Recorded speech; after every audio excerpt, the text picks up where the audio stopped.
Futebol sem fronteiras. Jogo jogado dentro do campo e fora dele. Bastidores, economia, política, turismo.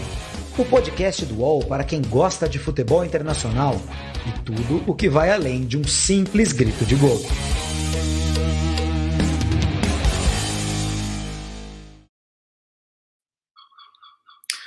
Olá para você que nos acompanha todas as quintas-feiras no podcast Futebol Sem Fronteiras. Eu sou o Júlio Gomes, estarei com Jamil Chad na nossa edição número 11 para falar de futebol internacional, para colocar um pouquinho de molho, colocar um pouquinho de Olimpíada no meio. Jogos Olímpicos já começaram, a cerimônia de abertura em Tóquio vai ser amanhã e hoje nós vamos falar muito sobre o futuro do futebol, né? Estamos em intertemporada no futebol europeu, futebol internacional. No Brasil, o futebol não para nunca, né? Mas no resto do mundo, o futebol às vezes dá uma descansada. O futebol europeu está em mercado, pré-temporada, e a gente teve, nos últimos dias, um torneio um pouquinho diferente, que colocou ali novas regras em prática. A FIFA estava de olho, tinha muita gente prestando atenção nisso, porque o futebol está preocupado. O público jovem gosta de videogame e de outras coisitas mais por aí. Tem outras diversões da modernidade e ninguém mais assiste jogos de futebol. Essa que é a verdade. Ninguém é uma generalização. Mas o fato é que o futebol está perdendo o público. Esse pessoal de barba branca e careca, tipo eu e Jamil, não cansa do futebol, mas a galerinha mais nova não quer mais saber disso, Jamil Chad. E a FIFA e as outras entidades e os clubes e todo mundo que está envolvido com esses bilhões que o futebol movimenta, essa turma está preocupada, não é mesmo? Um abraço, Jamil. Um abraço, Júlio. Bom dia, boa tarde a todos. De fato, está preocupada justamente com o fato de que uma nova geração está crescendo com, vamos dizer assim, outros fatores de sedução, né, outras atenções e, acima de tudo, outros períodos de concentração, Júlio. Né, não mais 90 minutos, de repente 90 minutos é muito tempo.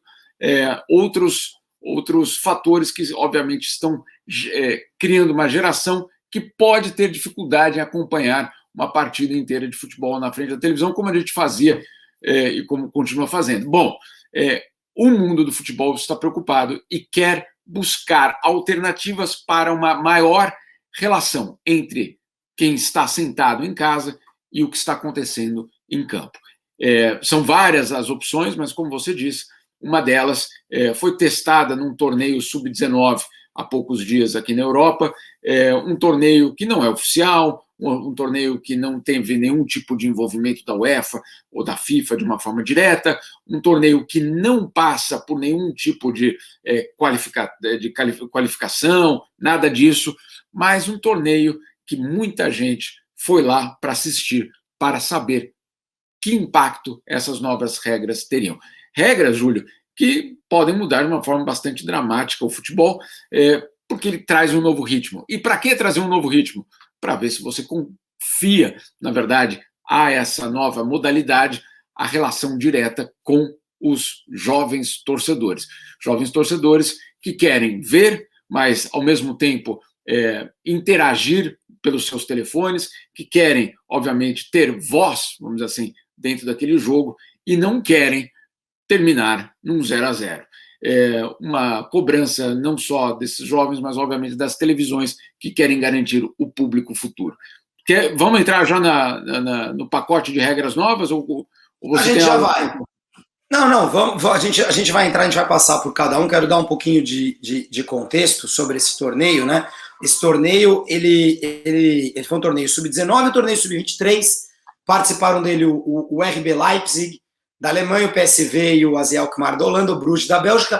Era um torneio patrocinado ali pela Red Bull, né, Jamil? Esse que é o quem estava por trás ali da coisa era a Red Bull. A Red Bull, que a gente sabe muito bem, é uma empresa extremamente agressiva nessa busca do público jovem, né? A Red Bull tem competição de avião, os wingsuits lá, né? O pessoal se joga do penhasco e voa igual o Superman, quer dizer, a coisa dos esportes radicais, a Red Bull é muito envolvida com isso, é uma empresa extremamente agressiva e, obviamente, a Red Bull, como já parte do futebol, a Red Bull tem 2 equipes de Fórmula 1 e tem vários times de futebol, né? Tem o Leipzig, já citado, tem o Salzburg, que é o pai de todos, né? O primeiro, a Red Bull é austríaca. No Brasil já tem o Red Bull Bragantino, mas antes tinha o próprio Red Bull, né? Quando estava engatinhando. E tem dos Estados Unidos, enfim, tem a Red Bull. É uma das interessadas em fazer o esporte se diversificar, né? O esporte conseguir entrar mais num público. Porque, sinceramente, Jamil, eu acho que quem gosta de futebol, gente como a gente, quem acompanha futebol há muito tempo, desde pequeno, primeiro que acho que o futebol tem uma questão de laço familiar e que não vai ter regra nova ou regra velha ou 0-0 que mude, né? Assim, tem uma questão de laço familiar que realmente, assim, o pai leva o filho, senta no sofá para assistir um jogo, leva para ver um jogo, etc e tal, que realmente isso não vai ser alterado. E se você mudar a regra do futebol, o pai vai continuar torcendo para o time do mesmo jeito e por aí vai, né? Agora, lógico que se você conseguir modernizar, incluir coisas mais interessantes, isso pode trazer um público que não é aquele público familiar, né, Jamil? Que não é aquele público que por osmose vai acabar gostando de futebol. Voltando ao torneio, ele chamou-se, o nome que foi dado, só para não falar besteira aqui, foi Future of Football Cup. Quer dizer, ou seja, do futebol. Não é exatamente, né, Jamil, um título assim que deixa dúvidas. Obscuro, exatamente. Né? Os caras têm certeza que o futuro do futebol é isso aí, que a gente vai contar agora, certo? 2 coisas que eu queria te falar, Júlio. Primeiro, se quem teve possibilidade de ver imagens, dá uma olhada nas placas de publicidade em volta do campo. Não é o açougue local que está patrocinando isso. Não é nada contra o açougue local, eu adoro açougue local, do bairro. Não é a farmácia do tio do jogador. Deem uma olhada para quem teve acesso a essas imagens, está no YouTube, está em todo lugar. Vocês vão ver que, obviamente, são as grandes empresas do mundo do futebol que estavam lá olhando para o futuro do futebol. Esse nome me lembra uma história, Júlia, já que a gente está num podcast que fala um pouco além de fronteiras. Quando aconteceu há 20 anos, imagina só, os ataques às Torres Gêmeas nos Estados Unidos, né, drama, etc., em setembro de 2001, logo depois foi feita uma CPI no Congresso americano para saber onde é que o governo errou, como é que o governo não viu que aquilo estava vindo, né? E aí perguntaram na época para Condoleezza Rice. Condoleezza Rice era chefe de segurança, basicamente, da parte, vamos dizer assim, de estratégica do governo do Bush. Perguntaram assim: teve algum informe sobre ameaças contra Nova York ultimamente? Ela falou: teve um informe da inteligência sobre um possível ataque. Aí um senador pergunta para ela: qual é o nome desse relatório? Ela falou: algo como aviões podem bater em torres. Né? Ou seja, tipo, tá dado. E esse torneio, perdão por fazer esse desvio tão grande, mas o nome desse torneio, obviamente, mostra que tem muita gente já pensando nessa transformação.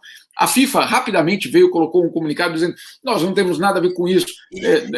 Eu quero que você se estenda nisso um pouquinho, Jamil, antes da gente entrar nas regrinhas e qual é a ideia. Porque aqui na Europa se noticiou muito que a FIFA estava envolvida nisso. Né? Acabou rolando uma certa confusão. Né? Não virou manchete do Jornal Nacional, porque obviamente não era o caso. Mas falou-se que era um projeto FIFA. E aí a FIFA negou, soltou um comunicado. Não, nada a ver. Fiquem tranquilos, depois da Superliga, né? Fiquem tranquilos que o futebol vai continuar, tá tudo certo. 11 contra 11, né? Os alemães não ganham mais, mas tudo bem. E tal. A FIFA rapidamente negou. Mas conta um pouquinho sobre esses bastidores, já viu? Porque acho que a FIFA não é que ela não sabia que estava acontecendo o Future of Football Cup, né? Não, com os próprios patrocinadores, vários deles são dela mesmo, tá? Pois é. Dizendo, são os mesmos, mas tá tudo bem. O que acontece é o seguinte: a FIFA não pode dar um passo sozinho de fazer testes em jogos amistosos ou não, de uma forma aberta. Não, isso não existe. Ela precisa passar por uma série de etapas e, claro, tem a International Board. A International Board é a guardiã das regras do futebol. Vamos só explicar, Júlio, de onde vem a International Board e por que é que a FIFA não manda nas regras do futebol. Isso é muito importante a gente colocar isso. Quando a FIFA é criada, tem uma federação no mundo que fala, não vou entrar. É a federação, a Football Association, que não tem nem nome, né? É a federação inglesa de futebol, mas que naquela época, Júlio, não era uma federação só inglesa. Sabe quem fazia parte da federação, da FA, naquele momento? A Argentina e o Chile. A FA era meio que a entidade mundial, né? Ela até tem um nome mundial, como você bem disse. Né? Football Association. Quer dizer. Football Association, ponto. Não é nem de um país. Aí, os franceses, os europeus continentais inventam essa história de FIFA. A Inglaterra. Para variar, atrapalhando os ingleses, né? Esses europeus. Essa história é longa, essa história é antiga. E aí os ingleses ficam de fora. Mas os próprios organizadores da FIFA falaram: não tem uma FIFA no mundo se não tiver a FA dentro. Então houve uma negociação. A negociação durou anos, e quando a FA resolve entrar na FIFA, fala: ok, a gente entra na FIFA, mas as regras do futebol continuarão sendo decididas por nós, não por vocês. E a FIFA fala: ok. Então vocês ficam com as regras do futebol, que é a International Board, né? E eu fico com a organização da Copa do Mundo. Com a grana. Vocês ficam com as regras, eu fico com a grana. Exato. Basicamente foi um grande golpe. Mas funcionou. Mas isso perdura até hoje. Hoje a International Board tem os 4 da Grã-Bretanha e a FIFA. Então, a FIFA tem o mesmo peso que tem esses outros. Por que eu estou explicando tudo isso? Porque a FIFA não pode simplesmente falar: eu estou fazendo um torneio porque eu estou testando, porque eu quero provar novas regras. Não pode ser feito. Agora, o que foi feito? Um torneio X, né, no caso esse aí, como é feito em outros lugares também, esse não é o único, para testar algumas coisas, para ver como os jogadores reagem, para ver como que isso na prática pode acontecer. E te digo de uma forma muito clara que sim, os observadores internacionais, não só da FIFA, mas de várias entidades do futebol internacional, estavam de olho para saber qual o impacto técnico que isso tem, qual o impacto na dimensão, vamos dizer assim, na intensidade do jogo que isso pode ter. Então, não é da FIFA? Verdade, não é da FIFA. Agora, a FIFA não estava acompanhando? Não é verdade. A FIFA, obviamente, e como muitos de nós, e como muitos da comunidade do futebol mundial, estão acompanhando não só isso, mas várias outras iniciativas que podem gerar justamente essa maior interatividade entre esses jovens torcedores e o futebol velho.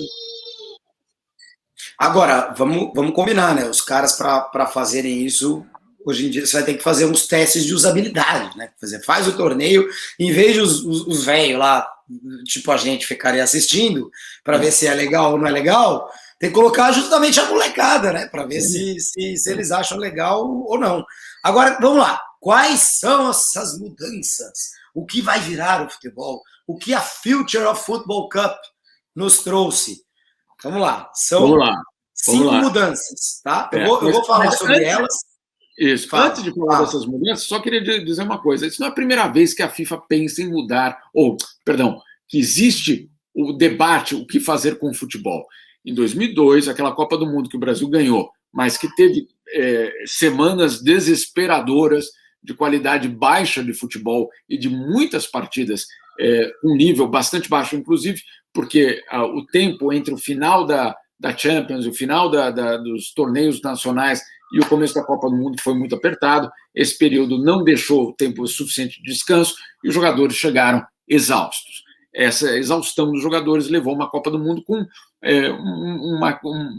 um problema técnico real. Depois daquela Copa do Mundo, Júlio, teve gente, e isso foi sério, foi discutido, que pensou na proposta de aumentar o gol, aumentar a dimensão do gol para pensar no futebol com mais emoção. Ou seja, estamos falando de algo que aconteceu há 20 anos. e eles continuam pensando em formas de buscar o futebol. Quais são essas regras aí que você citou? Vamos lá. Primeira delas. Vamos lá, eu vou passar pelas regras, eu vou falar todas elas, tá? As mudanças, e aí depois a gente vai vendo item por item, eu quero te ouvir. Vamos lá. Laterais podem ser cobrados com os pés. Jogador pode sair jogando com a bola nos pés, sem passar por um companheiro. Então, quer dizer, um lateral mesmo, com os próprios pés, um escanteio, um tiro de meta. Tem até uma imagem desse torneio que é muito interessante. É um lateral, o cidadão pega, rola a bola assim para ele mesmo, já cruza e quase sai um gol. Substituição ilimitado, né? A gente acabou de aumentar de 3 para 5 por causa da pandemia, talvez volte para 3, mas nesse caso seriam ilimitadas, tipo basquete. Todo jogador que leva um cartão amarelo fica fora por 5 minutos, só o goleiro que seria substituído, mas qualquer outro jogador que levar o amarelo fora por 5 minutos, e 2 tempos de 30 minutos, cronômetro parado, tipo basquete, tipo futsal, enfim, o cronômetro fica parado e você tem 60 minutos de bola rolando. Se a gente considerar hoje que um jogo de futebol tem 90 minutos e acaba tendo entre 50 e 60 minutos de bola rolando, na prática, né, Jamil? Alguns jogos mais picados, outros menos picados, mas enfim, geralmente um jogo de futebol tem algo entre 50 e 60 minutos de jogo jogado, efetivamente. Então você teria 60 minutos, mas cronometrados, quer dizer, não adianta fazer cera, não adianta ficar rolando para colocar a bola em jogo, que o cronômetro estaria parado. Nesse sentido, essa regra aí do tempo foi inclusive falada pelo Florentino Pérez na época da polêmica da Superliga, né? O Florentino falando que o futebol precisa mudar, os grandes clubes europeus estão querendo salvar o futebol, né? Ele usou esse termo. Estamos tentando salvar o futebol. Claro que por trás ali estava todo o interesse econômico, um reordenamento de competições, etc. e tal, mas ele chegou a citar isso. Precisamos mudar regras do futebol, precisamos ficar mais dinâmico. Essa do tempo especificamente me parece um pouco inócua, porque se um jogo já tem 90 minutos hoje, com 60 de bola rolando, se você coloca 60 minutos cronometrados, na prática ele vai acabar tendo os mesmos 90 minutos, 100 minutos, ele vai acabar tendo ali algo entre 1h30 e 2 horas, não vai diminuir o tempo de nada, só vai garantir a bola rolando e dar um pouco mais de dinamismo, menos cera, menos enrolação por jogo de futebol. As outras regras, Jamil, me parecem todas voltadas a gente já vai falar de cada uma, mas de uma forma geral, me parecem todas voltadas para ter mais gol. Mas certamente, isso não resta nenhuma dúvida, como você falou, bater o lateral com o pé é transformar tudo num escanteio, um eventual cruzamento para a área. Né? Vamos começar por essa aí, lateral com o pé e jogador que pode sair jogando de qualquer jeito, não precisa passar para o outro, etc e tal, quer dizer, fica mais rápido. Como você interpreta essas duas regrinhas aí casadas? A primeira dela, quer dizer, casadas significa que qualquer tipo de lance, qualquer lateral, vira um potencial escanteio para a área. Então você tem, se o escanteio é um momento perigoso do futebol, você vai ter esse momento perigoso do futebol, né, do eventual gol, em uma quantidade muito maior. Qualquer bola que sai, né, como a gente, narrador falando, evitou o escanteio, só lateral. Não, né? Não tem mais o evitou o escanteio. Agora é tudo, basicamente, qualquer coisa que acontecer ali da intermediária para frente é um eventual escanteio. Então, sim, como você disse, uma possibilidade maior de gol, uma possibilidade maior, pelo menos, de emoção. Essa é o ponto primeiro. O segundo ponto, e aí é casado, Júlio, com os 30 minutos, é o cartão amarelo com maior peso, um cartão amarelo que você saia do jogo por 5 minutos. É justamente para proteger o astro, para proteger o drible, para você proteger justamente quem vai chegar com mais facilidade ao gol. E aí você tem justamente, mais uma vez, a questão da ofensiva, né? da proteção ao futebol ofensivo. Muito bem. Pode funcionar no sentido de você limitar, porque você perder. Imagina, num jogo de 30 minutos, num tempo de 30 minutos, perder um jogador por 5 minutos é muita coisa, não é pouco. Não é pouco. E se você tem 2 desses, né, que pode acontecer, quantas vezes no primeiro tempo você tem distribuição de 3 cartões amarelos, você tem uma situação muito diferente. Agora, de repente, a gente vai ter jogos de 10 contra 10, né, em alguns períodos. Aí volta aí vem um, etc. Isso pode acontecer.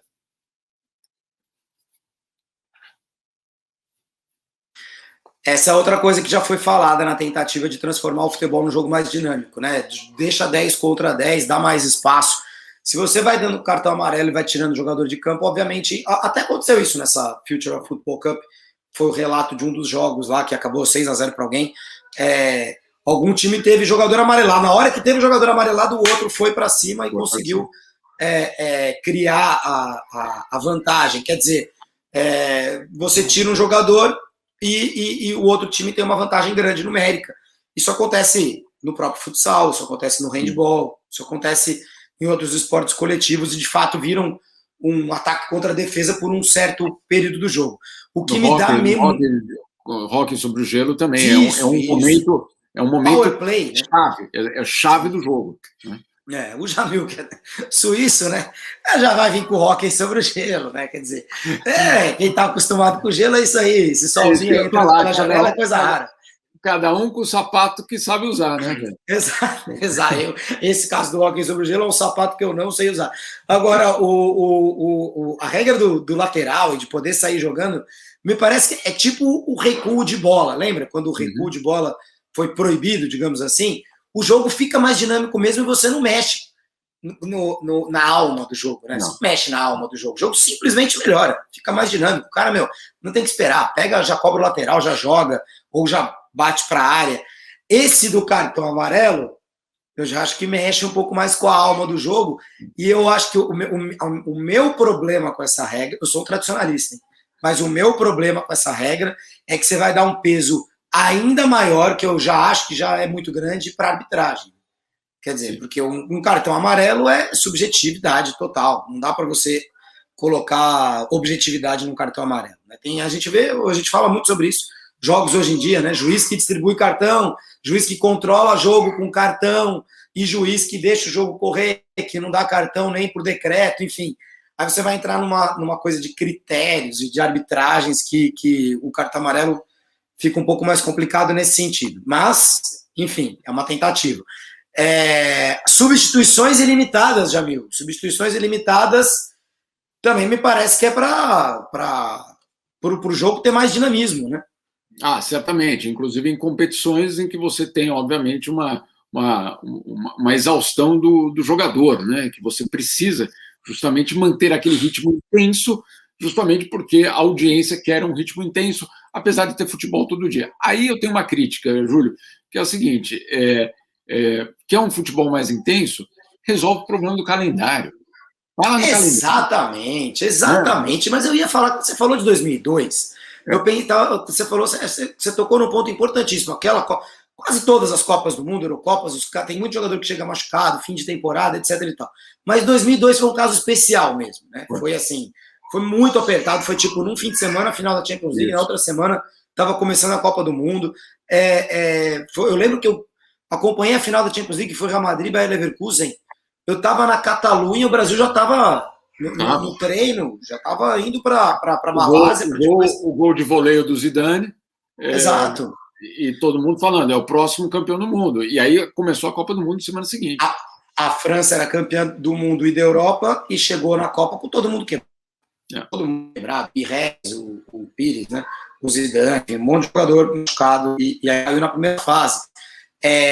Agora, o problema não é gol maior, o problema não é 5 minutos para cartão amarelo, o problema não é substituição ilimitada, o problema é que ninguém faz nada com o calendário. E o calendário europeu é ruim. Não vou nem falar do sul-americano, do brasileiro, não vou nem entrar nessa, porque aí é uma bizarrice de tal tamanho que não dá nem para a gente qualificar muito, mas diminua o número de jogos, aí as pessoas vão ficar mais interessadas, as pessoas vão ver e os jogadores vão estar melhores fisicamente. Às vezes a solução é mais simples, né, Jamil? Exato. E agora, claro, essa é mais simples porque ela vai trazer certamente um resultado. O problema é que você tirar campeonatos, depois que você estabeleceu esses campeonatos, é você tirar, claro, vamos dizer, o lucro. Receita. Alguém está dependendo daquilo. Então, é complicado, mas, bom, eu acho que, sinceramente, tudo isso poderia ter sido evitado se a gente pudesse falar de outras coisas, que é justamente o calendário. É aquela história, Júlio, você só pode comer feijoada uma vez por mês. Aquele dia que você vai comer a feijoada ou o churrasco é um dia especial. né? Agora, se você tem todos os dias, obviamente você vai falar, bom, hoje eu vou pegar de leve aqui, hoje eu não quero, hoje não me interessa mais. Se você transforma, se você explode, que é o que acontece hoje, o futebol como uma atração, ele em algum momento passa do ponto. E passar do ponto significa justamente você começar a perder e não ganhar audiência. Estamos falando de audiência não só de televisão, mas das próximas audiências, que obviamente o streaming, internet e é tudo isso. Então, todos estão pensando em como chegar a essa nova geração de torcedores. Eu tenho conversado muito aqui na Europa, Júlio, com as próprias televisões, os negociadores, as pessoas que negociam contratos de direitos de televisão para a transmissão de jogos. E eles estão extremamente preocupados, porque eles dizem de uma forma muito clara, eles podem controlar basicamente tudo, né? Quanto tempo uma pessoa passa na frente do jogo, etc. E há uma grande preocupação de que ou a pessoa liga só nos últimos 20 minutos e assiste os últimos 20 minutos, ou tem uma participação muito menor do que era antes. Então, existe essa preocupação. Essa preocupação não é só do futebol. A Olimpíada também teve essa preocupação. Para você ter uma ideia, o COI fez um estudo, se eu não me engano, em 2012, e que foi repetido em 2016, que a média de idade de alguém assistindo a Olimpíada é de 49 anos. 49 anos para um evento esportivo jovem, né? Eu não estou dizendo que 49 anos não é jovem, hein, pessoal? Eu estou chegando ali, o Júlio não, o Júlio tem muito tempo ainda, até os 49 anos. Mas, para o COI foi um choque. 49 anos, o nosso evento tem como média de idade do espectador 49 anos, significa que tem muitos idosos e talvez nem tantos jovens. E isso precisa mudar. E aí eles começaram a pensar, como é que a gente pode mudar? Traz o surf, né? Traz outra modalidade que a gente possa trazer o público jovem para assistir. Mas não vai me tirar o pentátulo moderno, hein? Pelo amor de Deus. Esse é outro debate. Mas é isso. Então, até que ponto aquele evento dialoga com a sociedade atual? Essa é a questão do COI. E é por isso que essas modalidades entraram. Não é porque, de repente, descobriram, puxa, nunca tínhamos pensado no surf. Não, vamos fazer um trabalho de mercado e procurar quais são as modalidades que, se estiverem nos Jogos Olímpicos, uma audiência nova vai chegar. Agora, é muito louco, né? É muito louco, porque como eu usei o exemplo do pentatlo moderno, mas é isso, tem muito esporte bizarro na Olimpíada, bizarro pra gente que tem 40 e poucos, imagina pra quem tem 15, 17, quer dizer, tem muito esporte que não existe no dia a dia das pessoas, né? O próprio, com todo respeito, o próprio concurso de equitação, o cavalo faz dancinha, mexe a crina, abana a orelha e não sei o quê, com todo respeito, é uma modalidade de elite, que meia dúzia de pessoas que tem a mínima relação com isso, entendeu? Agora, curioso, né, Jamil? Porque, ao mesmo tempo, estamos numa era em que, por exemplo, o surf, o skate ou outras modalidades jovens, né? Estamos numa era, antigamente, essa Olimpíada de Tóquio é a primeira em 25 anos que eu não estou trabalhando. Vou escrever sobre, etc e tal, mas não estou numa redação. A última, em que eu não era jornalista ainda estava na escola, foi a de Atlanta, 1996. Eu lembro perfeitamente que em Atlanta, 96, eu passava o dia inteiro na frente da televisão. O dia inteiro, assistia tudo. Agora, existia um canal só, existia só a TV Globo, no caso do Brasil, só a TV Globo passando a Olimpíada.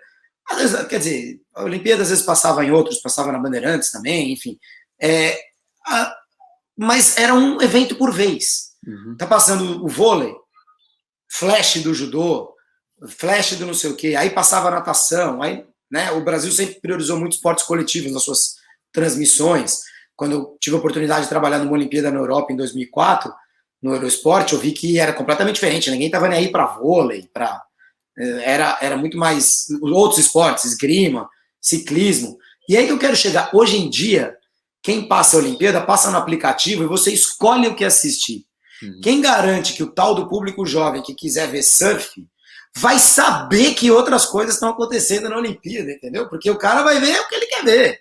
Ele vai ver surf, ele vai ver ciclismo, ele vai ver futebol, ele vai ver ginástica, ele vai ver o que ele quiser ver, né, Jamil? Quer dizer, então, na própria Olimpíada, você está trazendo esses esportes para pegar um público jovem, você mantém outros esportes que são extremamente de nicho, elitistas ou muito antigos, mas, na verdade, você pode colocar quantos você quiser. As pessoas hoje vão assistir o que elas quiserem assistir. Isso é verdade, Júlio. Você vai ter essa individualização da experiência esportiva, não só da Olimpíada, em qualquer outro grande torneio.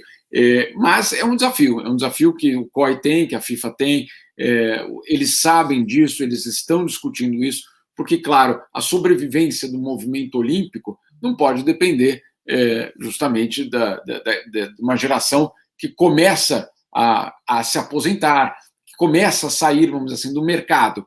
Você precisa justamente trazer os novos. E trazer os novos, eu te digo, até em 2016, uma televisão foi bastante, até não brasileira, foi até bastante inovadora. O que ela fez foi contratar influencers do mundo da internet, para justamente permitir que esses influencers chegassem com a mensagem dos Jogos Olímpicos para o seu público, que eventualmente não era o público que essa televisão tinha. Então, a televisão dava a esses influenciadores digitais um material bruto, né, no caso, um clipe do Bolt, ou o gol do Neymar, ou qualquer coisa, e esses influenciadores, então, usavam isso nas suas redes sociais e depois traziam de volta para a televisão essa audiência. Tudo isso está sendo testado, tudo isso está sendo... existe uma busca por isso, porque sim, existe uma mudança profunda na forma de consumir esporte, na forma de consumir notícia, na forma de viver. No fundo, é isso. Não só na relação com o esporte, em qualquer relação com a tela, com o acesso à notícia e informação. Isso faz parte dessa transformação. Eu não acho ruim, Júlio, aí eu discordo um pouco contigo, eu não acho ruim testar. Agora, tomar decisões sem testes, não. Obviamente que não. Sem saber as consequências, sem saber por quê. E, acima de tudo, sem saber se é uma decisão para o esporte ou uma decisão para a empresa que está transmitindo. Né? Esse é um ponto de interrogação que eu, pessoalmente, tenho. É um teste real para melhorar ou é um teste para atender alguém que quer ganhar mais? Aí é uma outra discussão. Eu sou Júlio Gomes, você está comigo com Jamil Chad na edição número 11 do podcast Futebol Sem Fronteiras. Jamil, aqui no canal UOL, né? Jamil, a Fórmula 1 é um esporte de elite, tradicional, que está sempre buscando regras para ficar mais dinâmica, esse é o fato. Agora, olha o que aconteceu desde que a Fórmula 1 foi vendida pelos velhinhos ingleses para os americanos bons de marketing. A Fórmula 1 já criou documentários no Netflix, hoje coloca os pilotos para conversar com o público. A Fórmula 1 renasceu sem ter que mexer na sua essência. Sem mexer na sua essência. Só mudando um pouquinho a relação dos atletas, das equipes com o público, só de fazendo uma coisa mais ativa e menos, se vocês quiserem, vocês assistam, se não quiser também que se dane. Só de mudar a mudança de postura da Fórmula 1 já fez a categoria renascer. Eu acho que isso que você falou, influencers, tentar chegar ao público, dinamizar transmissões, etc. e tal, já são coisas que já trariam um resultado, né? A Olimpíada, na minha opinião, com a Olimpíada, sinceramente, é muito fácil.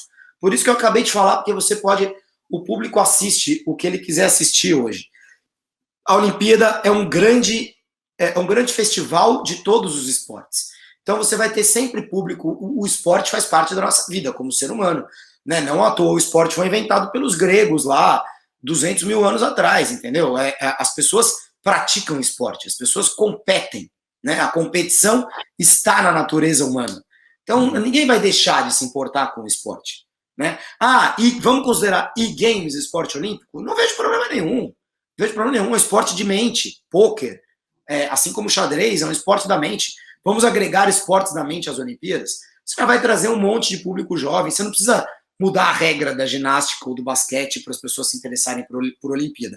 O futebol já é um caso diferente, né? Porque o futebol é um esporte só, é uma modalidade só, é a mais exitosa na história dos esportes, mas ele é um só e realmente talvez algumas mudanças sejam necessárias, mas continuo achando que mexer com o calendário, com os próprios atletas, com dar menos para trazer mais interesse, seja uma solução melhor do que ficar mudando muito o que é um jogo de futebol hoje. Mas essas aí do Future of Football Cup, Jamil, me parecem algumas coisas pontuais ali que não mexeriam muito com a essência do futebol. Você gosta ou não? Para a gente encerrar, gosta ou não gosta dessas mudanças aí? Nem todas. A substituição ilimitada descaracteriza o próprio jogo, né? A gente já viu isso. Descaracteriza o time, mas enfim, de repente eu quero ver o resultado do teste, eu quero ver esses testes acontecendo e que alguém me diga, olha, sim, saiu mais gol e a qualidade ficou melhor. Porque não adianta ser só sair mais gol. Na pelada do fim de semana sai gol sem parar, né? E nem por isso é um bom jogo, muito pelo contrário.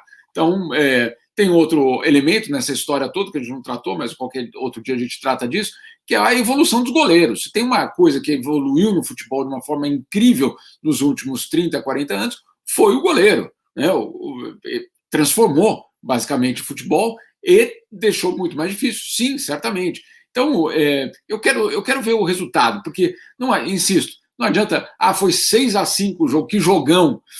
Não sei, muita emoção, etc. Quer botar, tira goleiro, faz 2 gols. Aí o futebol vai evoluindo, vai se adaptando à evolução tática, evolução física. Bota a cobrança de pênaltis a cada 15 minutos, você vai ver como ninguém sai da frente da tela. Ou não, né? Porque é aquela história que você falou, tudo que se repete muito perde um pouquinho da graça. Meus amigos, minhas amigas, está chegando ao fim o podcast Futebol Sem Fronteiras. Já sabe, quinta-feira é dia de podcast Futebol Sem Fronteiras, o seu podcast de futebol internacional em todas as plataformas, na tua plataforma preferida de podcasts.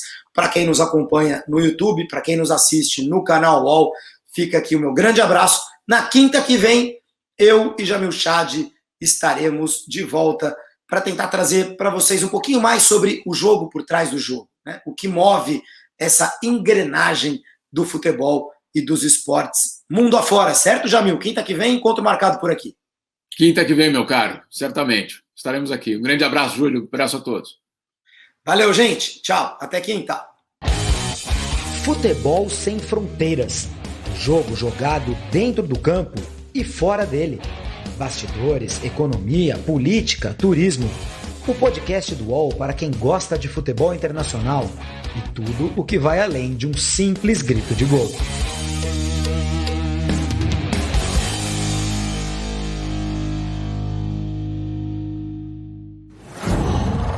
UOL.